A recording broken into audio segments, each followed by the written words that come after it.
really sets the stage for everything that comes next. And get this, it's not just an economic story. It turns into a full-blown geopolitical thriller that ends with this unbelievable scene: the U.S. military moving in to capture a sitting head of state. So that's exactly where we're going to jump in, right at the climax. Okay, let's start with the intervention itself. Because back in January 2026, the crisis in Venezuela just exploded onto the world stage in a way that, frankly, nobody saw coming. I mean, just look at how fast this all went down. In the early hours of January 3rd, U.S. Special Forces kick off Operation Absolute Resolve. By that afternoon, President Maduro was captured. Just a day later, he's on a plane to the U.S. to face charges. And by the 5th, his own vice president is taking over. We're talking less than 3 days. A sovereign nation's leader is just gone, removed by an outside power. It's incredible.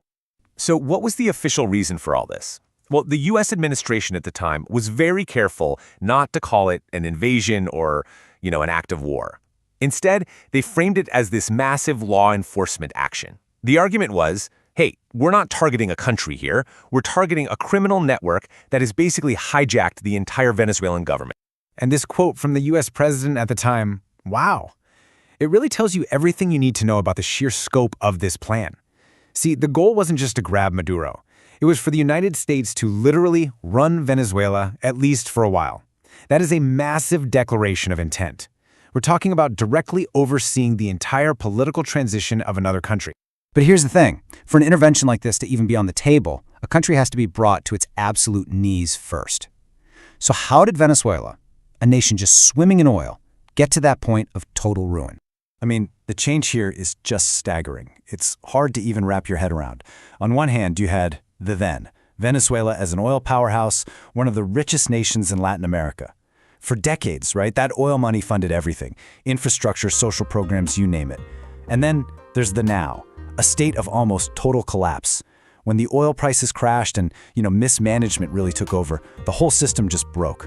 We're talking chronic shortages of food, medicine, a power grid so fragile that nationwide blackouts became a regular thing. Okay, this number is really at the heart of the whole economic catastrophe: 1,600,000%. That's not just inflation. That's hyperinflation on a scale that's, it's almost impossible to imagine.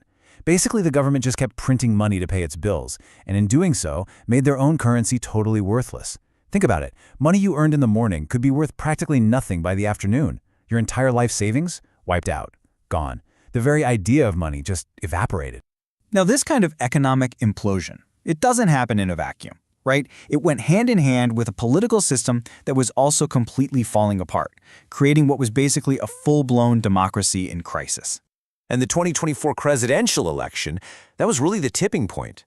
So you've got the opposition candidate, Edmundo Gonzalez, who says, hey, we won. Here are the numbers to prove it. And he's got a lot of foreign governments backing him up. But on the other side, the government, which controls all the official channels, just declares the incumbent, Nicolas Maduro, the winner. All of a sudden, you have two different people claiming to be the legitimate president.